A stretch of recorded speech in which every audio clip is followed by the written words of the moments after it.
আপনাদের নিশ্চয়ই মনে আছে আরজি কর কাণ্ডের আবহে উত্তরবঙ্গ উন্নয়ন মন্ত্রী উদয়ন গুহ বেশ কিছু হুঁশিয়ারি দেন, যেখানে আমূল ভাঙার হুঁশিয়ারি ছিল। সেই সঙ্গে একাধিক মহিলাদের সাজ পোশাক জিন্স পরা নিয়ে মন্তব্য করেছিলেন।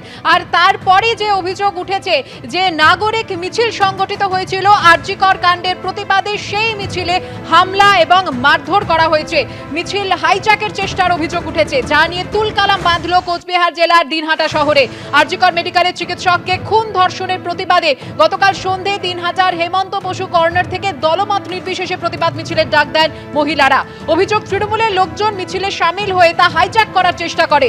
তৃণমূল পরিচালিত দিনহাটা পুরসভার ভাইস চেয়ারম্যান সাবির সাহা চৌধুরীর উপস্থিতিতে শাসক দলের লোকজন মাইক ও ফ্লেক্স নিজেদের দখলে নিতে যায় বলে অভিযোগ।